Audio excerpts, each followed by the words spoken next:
Ruth here from Blue River Botanicals. I am excited today to share with you a recipe for elderberry syrup. So I'm running low on mine in my fridge, so it's time for me to make some more. So I'm going to talk you through the process for how I make mine. There's lots of variations, of course.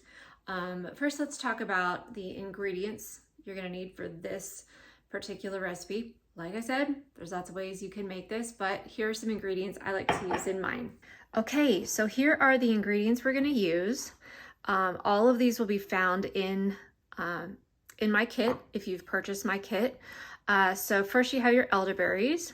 So these are dried elderberries.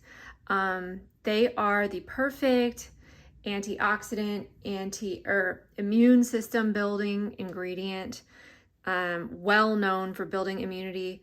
They can also help when you or your kiddos are getting sick. So you could take it as a preventative measure, this syrup, but also as when you're getting sick. Okay, rose hips is the next ingredient. That's what we have here, dried rose hips. Rose hips are super full of vitamin C. They also have antioxidant properties and are great for building the immune system. Cinnamon stick. This is a warming herb, so that's going to go great with our elderberry syrup, as well as cloves. I've got half a tablespoon of cloves in there. So those are the ingredients that you're going to find in each kit, and let me show you what to do next. All right, so the only two other ingredients you're going to need to have at home are honey. We're going to use that once it's cool, so that's not going to happen for a while. But right now, we're going to need distilled water. Now, you can use water from your tap because we're going to boil it. So you can use that, it's going to be fine. I like to use distilled water just because it's going to preserve a little bit longer with the distilled water. And I'll talk about preserving and saving this and using this once we're done making it. Okay, so let's get started making it. Okay, so here we are at the stove. The first thing I'm going to do is take all the contents of the kit, all those ingredients. So I should say, I should tell what the amounts are for each ingredient. So there is 3/4 cup of elderberry.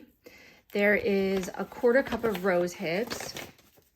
There is a half a tablespoon of clove, and then a full cinnamon stick.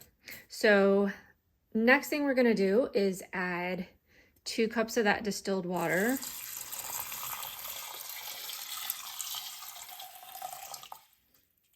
And I'm only starting with 2 because that's all that fits in my little measuring cup here, but I'm going to go up to 4.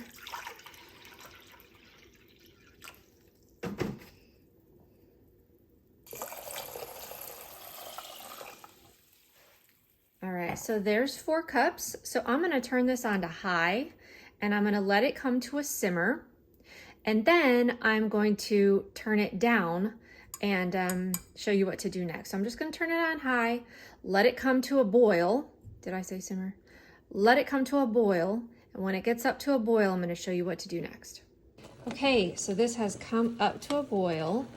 So what I'm going to do now is turn it down. I'm going to turn it down to low. I'm going to keep stirring it. I want everything to start getting incorporated. You can see how the berries are starting to rehydrate. They're going to release their juices. And so I'm going to get that down to a simmer.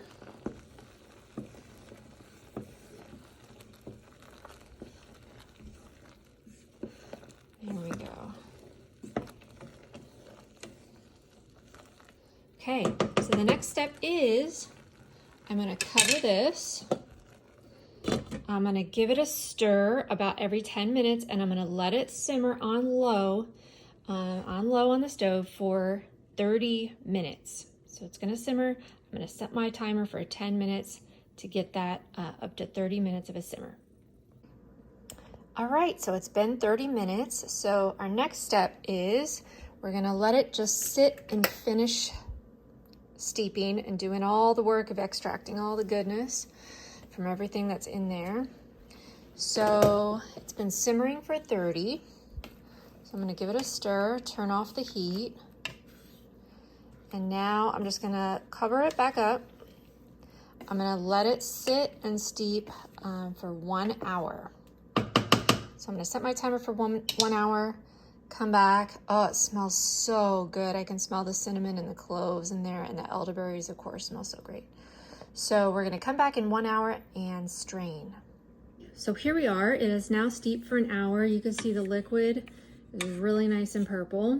So what we're gonna do next is we're going to strain it. So we're gonna strain out all the berries and the cinnamon and all that. So what I have here is just a Pyrex. I just want to measure how many cups we're going to get so I can tell you some exact amounts. And then I just have a kitchen strainer here. You can use cheesecloth if you want to squeeze it out. But I just want to show you what it's going to look like.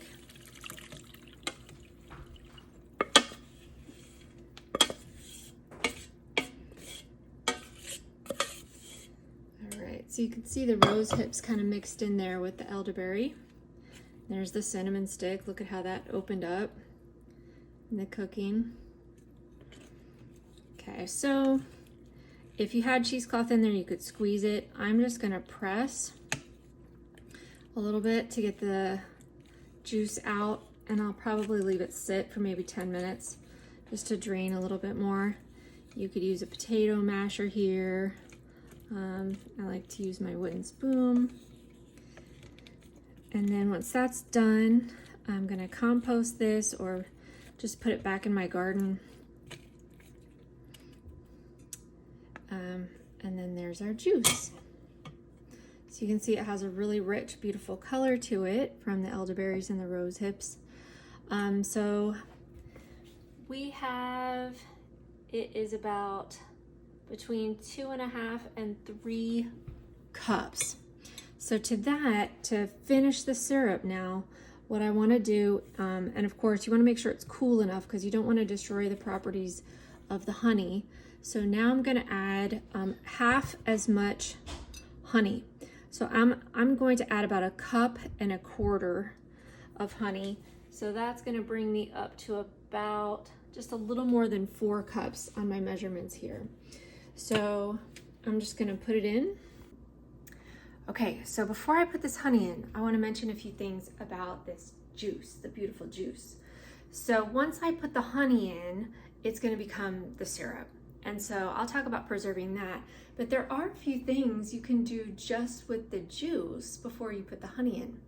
So you can make this into jam, or jelly, I guess, because we don't have any jam parts in here.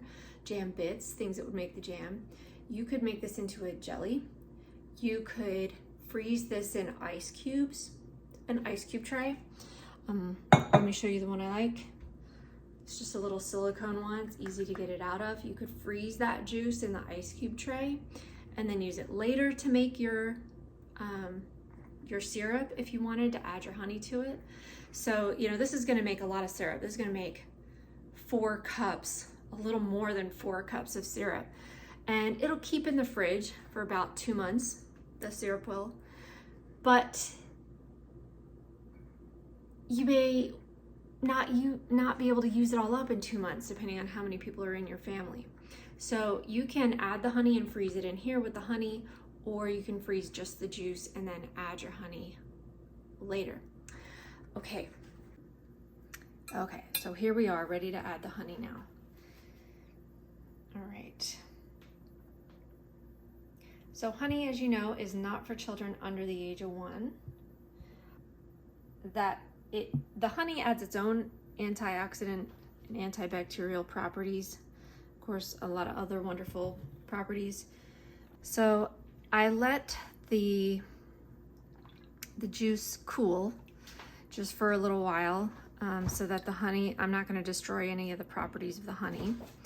So I can incorporate that honey in. I should also mention with that juice, you can make gummies as well.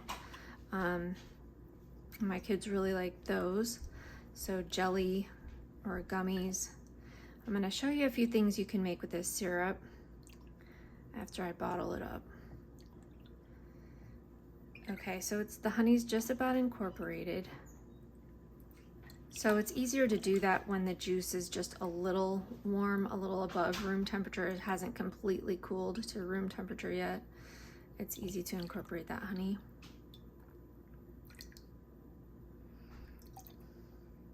Now, the syrup is done. So there it is. It's gorgeous. It smells great, tastes great, looks great.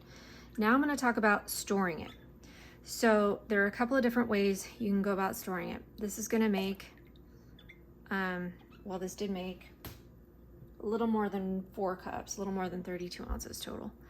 So about 32 ounces of syrup. So for my family, I like to keep about 12 to 16 ounces in the fridge on my family of 4.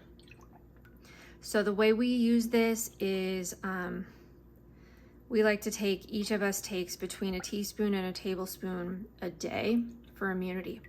If one of us gets sick, then we might take it instead of once a day, take it 3 or 4 times a day. You can take it straight. It's delicious just as is with the flavor of the honey. You can also take it in water. You can just put it in water. You can put it in juice. About a teaspoon for the younger kids, a little closer to a tablespoon.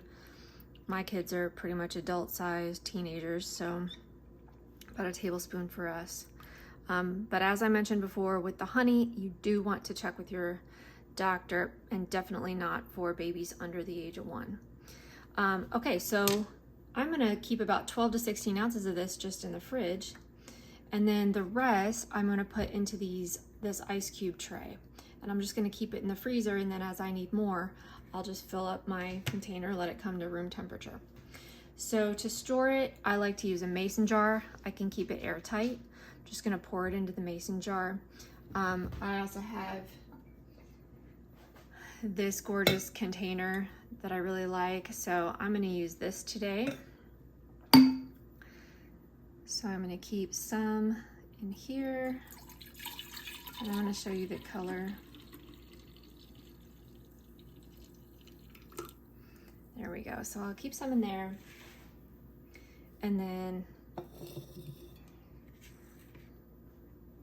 the rest I'm just gonna put into this ice cube tray, and it'll keep in the freezer all winter until I'm ready to use it. You know, these ice cubes also, you know, you could just use the ice cube as is, put it into a glass of water, and have, you know, drink the water. All right, so this is gonna just about fill up my ice cube tray, which is great. Perfect. All right, so like I mentioned, this is about 32 ounces. So there you go.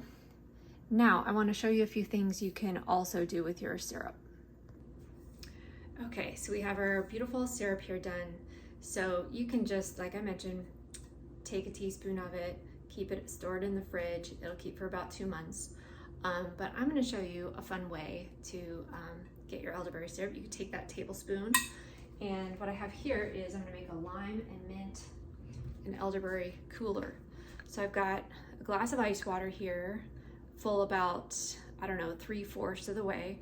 I'm gonna add about a tablespoon of the syrup. Okay, so there's the syrup. Into that, I'm gonna add the juice of, I mean, you can add the whole lime if you want. I'm gonna add the juice of half of a lime.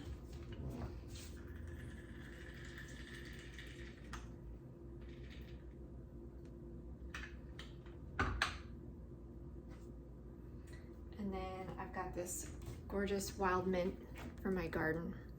So I'm gonna just stick that in there. Let's give that a try. It tastes great. The honey combined with the lime, combined with the mint and the elderberry and the rosehips is great. All right, so I'm gonna go enjoy this. You guys enjoy making your syrup.